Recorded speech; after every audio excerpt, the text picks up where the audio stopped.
Μια φορά και έναν καιρό, σε ένα καταπεράσινο, αδιάβατο από τους ανθρώπους δάσος, ζούσε η νεράιδα Πλυγκίπτισσα, ένα πνεύμα του δάσους που γαλήνευε τα χρώματα, τα φυτά, τη λίμνη. Κι ήταν όλα τόσο όμορφα εκεί, σαν να τα είχε μόλις πλάσει ο Θεός. Το δάσος όπου ζούσε ήταν τόσο όμορφο, όσο και εκείνη. Γιατί αυτή ήταν που το στόλιζε με την παρουσία, τη λάμψη, στον χορό της. Έναν χορό μαγικό, που τον συνόδευαν το φρόρισμα του φίλου και το απαλό αεράκι, που ακουγόταν σαν ξεχειριστό ευχαριστώ.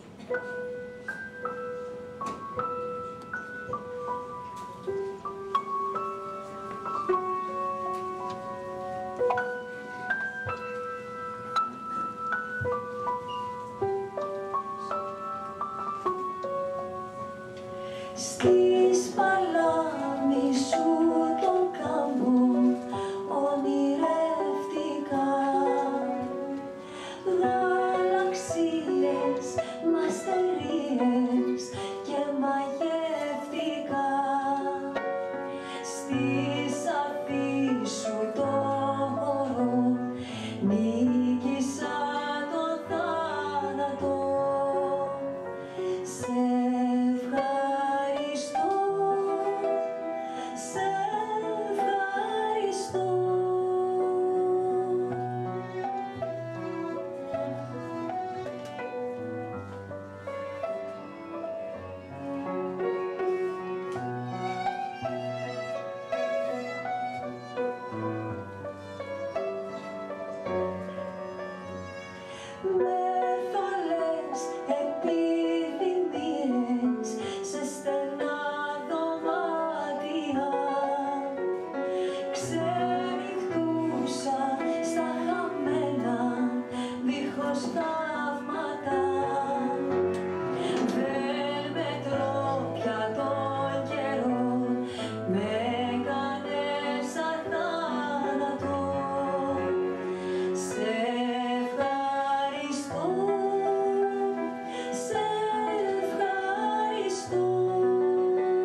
Σε ευχαριστώ, σε ευχαριστώ.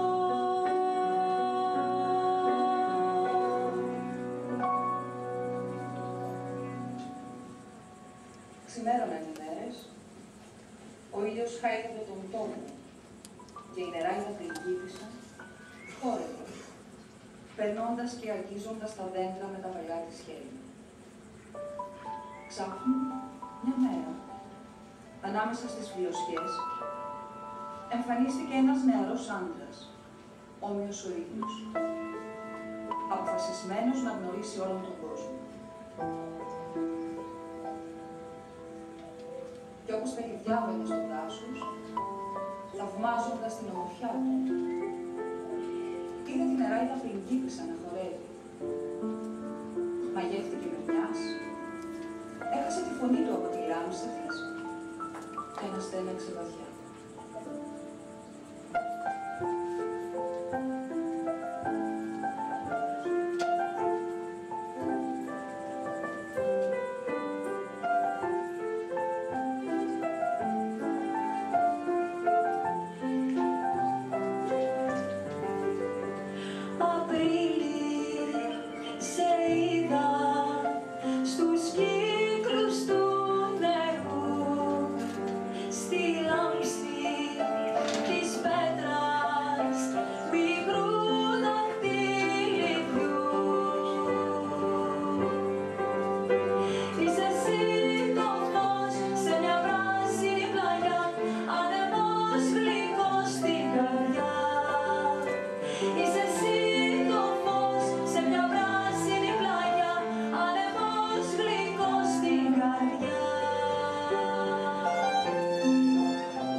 Για ώρα πολύ του παλικάρι την κοιτούσε μαγεμένο. Ούτε μπορούσε να της μιλήσει, αλλά ό,τι και να πει. Μόλις μπόρεσε να συνέλθει από την κατάπληξη που το είχε πληρώσει, θέλησε να την πλησιάσει, να της μιλήσει. Εκείνη όμως έφυγε τρέχοντας, αμέσως μόλις τον είδε. Εξαφανίστηκε με μιας από τα μάτια του μπροστά. Και τότε εκείνος άρχισε να ψάχνει απεγνωσμένο μέσα στο δάσος για να τη βρει. Η νεράιδα πριγκίπισσα είχε κρυφτεί μέσα σε έναν ούφαλο της λίμνης. Τον άκουγε να τη φωνάζει απελπισμένος, αλλά παρέμενε τη σιωπηλή. Το σούλκο έπεσε. Και εκείνος έπρεπε να φύγει πριν νυχτώσει, για να βρει το μονοπάτι της επιστροφής, αλλιώς θα χανόταν μέσα στο δάσος. Ωστόσο, πρωί-πρωί την άλλη μέρα, το παλικάρι πήγε πάλι στο δάσος με την ελπίδα ότι θα την ξαναδεί. Αυτή όμως περίμενε ότι θα βρει πάλι, γι' αυτό και είχε ήδη κρυφτεί. Και αυτή η ιστορία συνεχίστηκε για μέρες, για εβδομάδες, μήνες, χρόνια.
Αλλά δεν εμφανίστηκε ποτέ μπροστά.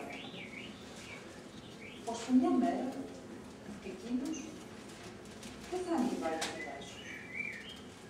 Αυτή τότε έπεσε σε θλίψη βαθιά και τίποτα μα τίποτα, ούτε τα δέντρα, ούτε τα φυτά, μπορούσε να την παρηγορήσει. Και το δάσος, μέρα με την ημέρα μαράζονταν, ώσπου μέσα σε λίγο καιρό κατάφυσε ένας τόπος ξερός, που όσο ήλιο είχε πρώτα, τόσο πιο σκοτεινό έγινε. Όσο χαρούμενο ήταν παλιά, τόσο πιο βαριά τώρα απλώθηκε πάνω του η λύπη, σαν κρύο πέτρο.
πως η νεράιδα πριγκίπισσα δεν φρόντιζε τον δάσος της και αποφάσισε τότε να την τιμωρήσει.